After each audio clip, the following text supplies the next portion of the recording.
OK. Fait que ça va bien tout le monde? Oui. OK.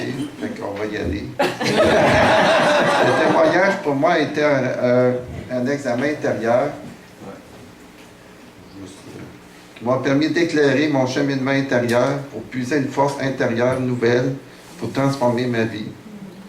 J'ai vécu trop longtemps dans l'intimidation et les harcèlements qui me brisaient profondément intérieurement. Dans l'amour du Christ, j'ai découvert sa plénitude. En étant rempli de sa paix, j'ai été libéré dans sa grâce. Maintenant, je sais qu'il est sage de répondre à l'amour, à la haine. Depuis que je suis chrétien, j'ai été béni dans plusieurs bénédictions qui m'assurent que l'amour de Dieu est plus fort que tout. Oui. Amen. Je n'ai qu'un vœu de pouvoir continuer dans cette voie, que la volonté de Dieu m'apprenne à donner plus qu'à recevoir. J'ai composé un petit poème pour Barbara.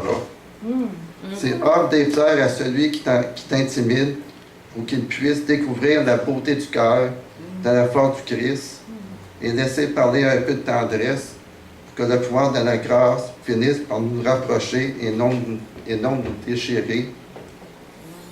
Quelle que soit la religion ou la race, et comme l'a dit Jerry Boulet, qu'il nous reste un peu d'amour pour oublier les mauvais jours, où naîtront des rêves pour nourrir nos printemps, qui effacent nos chagrins dans notre adoration et que se révèle dans la grandeur de Jésus-Christ. Merci.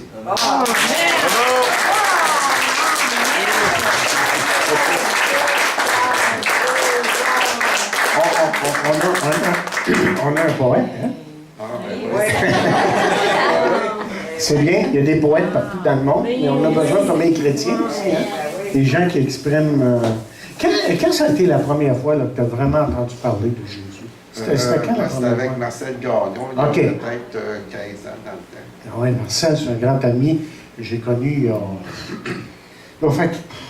Oui, 40 ans. Ah oui, 40 ans que j'ai connu. Il y a ça.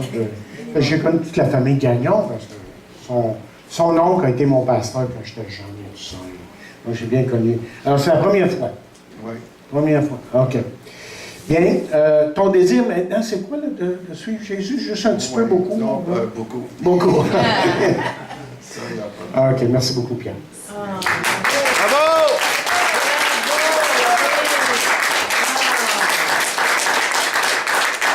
Bien, on a appris à la connaître et on sait qu'elle aime le Seigneur. Alors, Isabelle va venir nous donner ce que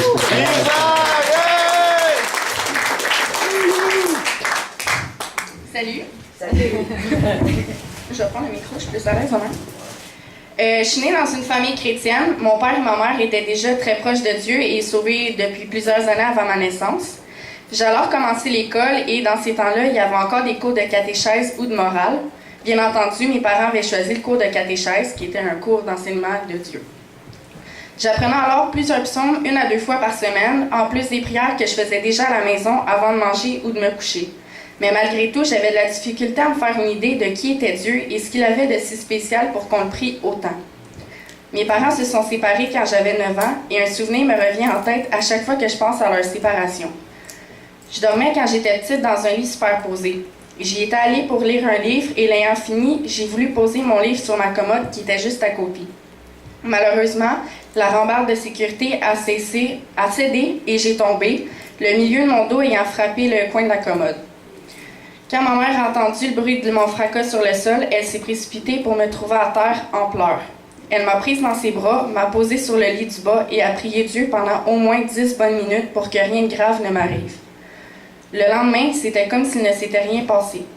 Quand j'ai été voir le médecin pour lui parler de ma chute, pour m'assurer que j'avais rien, il m'a dit que j'étais vraiment chanceuse car l'endroit où je m'étais cognée aurait pu provoquer un déplacement de vertèbres, ou pire, j'aurais pu ne plus jamais marcher de ma vie. Je me suis alors demandé si j'étais pas saine et sauve grâce à la prière de ma mère. À 15 ans, j'ai débuté une relation amoureuse avec un jeune homme un peu plus vieux que moi. J'ai commencé à consommer de la drogue, à fumer la cigarette, à boire de l'alcool une fois de temps en temps. Je me sentais cool parce que je me tenais avec du monde plus vieux que moi. Oh. Mais ma mère, elle, ne l'était pas. Elle trouvait que je me sentais un peu trop vieille pour mon âge, avec raison. J'ai continué ce rite jusqu'à l'âge de 16 ans, quand j'ai été à une retraite chrétienne avec la jeunesse de notre église au Lac-Brome. J'étais allée faire une marche dans le bois qui était juste à côté en me rappelant de la discussion que nous avions eue ce matin-là. On parlait de la puissance que Dieu avait dans notre vie, qu'il en était le maître. Puis, j'ai eu cette phrase qui me revint en tête. Un jour, tout genou fléchira. Et puis, je suis tombée à genoux comme ça, au beau milieu du bois. Je me suis mise à pleurer sans pouvoir m'arrêter. J'ai demandé pardon à Dieu à tout ce que je lui avais fait, toutes les choses que je regrettais. Je me suis sentie nettement mieux ensuite. En rentrant au camp, des amis sont venus me voir pour me demander où j'étais allée. Moi qui croyais être partie pendant 15 minutes, j'étais partie depuis 1h15. Depuis ce jour-là, ma vie a complètement changé. Malgré mes faiblesses, j'essaie de toujours prendre la route étroite, celle qui me ferait voir la face de Dieu. Et aujourd'hui, tout ce que je souhaite, c'est d'être un jour dans sa gloire. Bravo!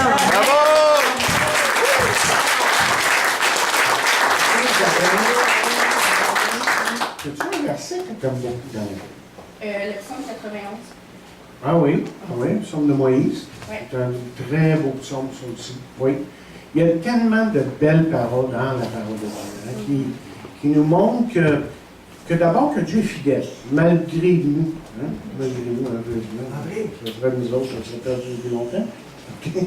Mais lui, il demeure fidèle, il est toujours avec nous, il travaille dans nos cœurs. Des fois, ça fait mal parce qu'il ne veut pas que. Il veut pas qu'on tombe, il veut qu'on fasse avec lui. Et j'aimerais demander à l'Assemblée là, de prier pour notre jeunesse. Parce que être jeune aujourd'hui, c'est pas comme dans le temps. Moi, je ne suis pas comme avec fond des autres. Il y a tellement de tentations, il y a tellement de choses là, qui sont disponibles, que nous autres, on n'avait pas. La communication se fait comme ça. Ce qui fait que la communication de leur part est comme ça, très vite. Et des fois, ça griche, dans le sens que la communication, ça fait rien, hein, entre les jeunes.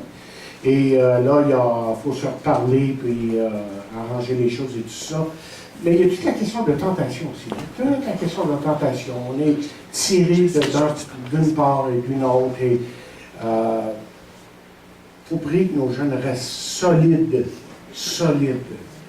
Il y a un théologien que j'écoutais dernièrement et qui disait, à part de tous les arguments théologiques que les gens peuvent faire et tout ça, peuvent avoir entre eux, il disait, ce qui est important, il dit, c'est de rester à la croix, de demeurer près de la croix de Jésus et de rester attaché à Jésus.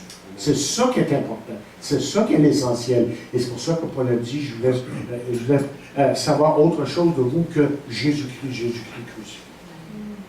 Et je sais que c'est le but d'Isabelle, de rester proche de Jésus. Que c'est intéressant.